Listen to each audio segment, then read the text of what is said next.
প্রিয় শ্রমিক ভাইরা আমার, আজকের দেশের এই অর্থনীতির চালিকা শক্তি হিসাবে আমিও আপনাদের মতো একজন গার্মেন্টস কর্মী। আমরা যারা গার্মেন্টসে শ্রম দিয়ে দেশের অর্থনীতির চালিকা শক্তিকে আমরা উন্নয়নের দিকে নিয়ে যাচ্ছি।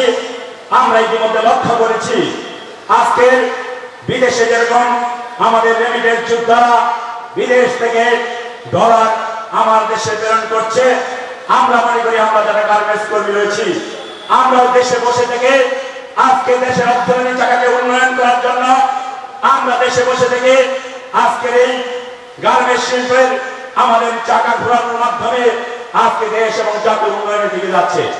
কিন্তু অত্যন্ত দুঃখজনক বিষয়, সম্মানিত শ্রমিক ভাইরা, আমরা ইতিমধ্যে লক্ষ্য করেছি 5 অক্টোবরের ছাত্র এবং শ্রমিক জনতার গণবিপ্লবের পরে স্বৈর শাসকের পতনের পর আজকে আমরা মনে করি বিগত 1200 বছর পূর্বে রাজা লক্ষণ সেন যেভাবে পালিয়ে গেছিলেন, ঠিক অনুরূপভাবে একজন খুনি, একজন স্বৈর শাসক এদেশ থেকে বিতাড়িত হয়েছে। কিন্তু অত্যন্ত দুঃখজনক বিষয়, 5 তারিখের পর থেকে যে সরকার গঠিত হয়েছে আজকে আমার দেশের শ্রমিক এবং আজকে মেহনতি মানুষের অত্যন্ত প্রিয় আস্থাভাজন, সেই সরকারকে আজকের স্বাধীনতার দ্বিতীয় স্বাধীনতাকে নষ্ট করার জন্য আমরা দেখেছি সর্বপ্রথম বিচার বিভাগের কুকরার মাধ্যমে, দ্বিতীয় পর্যায়ে আনসার বিদ্রোহের মাধ্যমে, তৃতীয় পর্যায়ে রিক্সাওয়ালাদের মাধ্যমে, সর্বশেষ গার্মেন্টস শ্রমিকদের গার্মেন্টসের অস্থিতিশীলতার পরিবেশ নষ্ট করে আজকের এই সরকারকে দুর্বল করতে চায়। আমার আমরা মনে করি আজকের এই মালিক শ্রমিক হচ্ছে আমরা ভাই ভাই। আমরা বেঁচে থাকতে একজন গার্মেন্টস শ্রমিক থাকতে কোন দুষ্কৃতিকারী গার্মেন্টস সেক্টর নষ্ট করতে পারে না ইনশাআল্লাহ।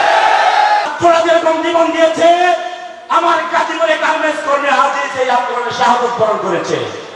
আমরা বিশ্বাস করি আগামী দিনে যদি দেশকে উন্নয়নের কাতায় নিয়ে যেতে হয়, গার্মেন্টস শিল্পকে বাঁচিয়ে রাখতে হবে। আমরা মনে করি এই সাভারের সাবেক কুখ্যাত এমপি মুরাদ জংয়ের লোকেরা আজকে এই সাভার আসলে গার্মেন্টসের অস্থিতিশীল পরিবেশ তৈরি করেছে। আমরা ঘোষণা করতে চাই, মুরাদ জং, তুমি যেখানেই পালিয়ে যাও না কেন, আজকে সাভার আসলিয়াতে গার্মেন্টস শিল্পের কোন নৈরাজ্য তুমি করতে পারবা না।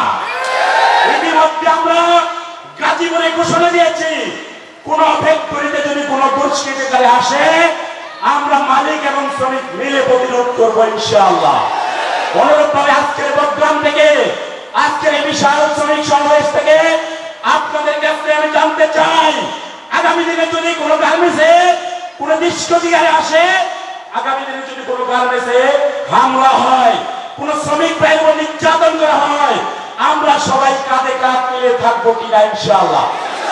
আমরা কাঁধে কাঁধ মিলিয়ে গার্মেন্টস শিল্পকে বাঁচাতে চাই, দেশের অর্থনীতি চাকাকে বাঁচাতে চাই।